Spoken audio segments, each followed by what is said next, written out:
پھر سے جاہل بننا چاہتے ہو؟ اس بات پر ان دونوں گروہوں کے لوگ بہت شرمندہ ہوئے اور رونے لگے۔ پھر انہوں نے بہت رو رو کر اللہ اور اللہ کے نبی سے معافی مانگی اور آپس میں ایک دوسرے کے ساتھ صلح کی اور ہمیشہ کے لیے بھائی بھائی بن گئے۔ اس طرح یہود کی ان کو لڑانے کی سازش بھی ناکام ہو گئی اور مسلمان پھر سے متحد ہو کر اسلام اور اللہ کی کتاب سیکھنے اور سکھانے اور اسلام کو فتح حاصل کروانے کے لیے لگ گئے۔ پیارے بچوں، اس حدیث میں بھی اللہ کے نبی نے یہی بتایا ہے کہ ایک مسلمان دوسرے مسلمان کو نہ گالی دیتا ہے، نہ لڑائی جھگڑا کرتا ہے۔ یہ سب کفر کی باتیں ہیں اور ان سے کوئی فائدہ بھی نہیں ہوتا۔ اس لیے اگر کسی سے بعض اوقات کوئی زیادتی ہو جائے یا کوئی ہمیں کچھ کہہ دے تو اس پر دل اپنا خراب نہیں کرنا بلکہ ہنس کر ٹال دینا ہے، اور جب خود سے کوئی غلطی ہو جائے تو فوراً دوسرے سے معافی مانگ لینی ہے، کیونکہ بعض اوقات ہمارے الفاظ دوسرے کے دل کو بہت دکھاتے ہیں اور کسی کا دل دکھانا غلط بات ہوتی ہے۔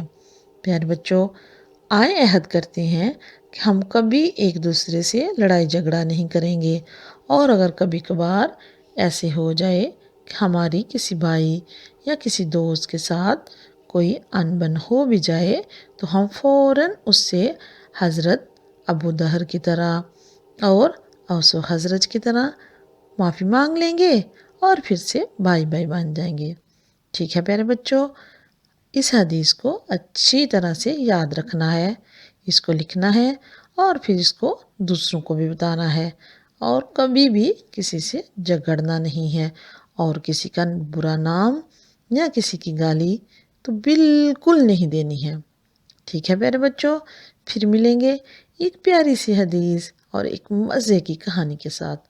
تب تک اپنا بہت خیال رکھیے گا۔ اللہ حافظ۔ السلام علیکم ورحمۃ اللہ وبرکاتہ۔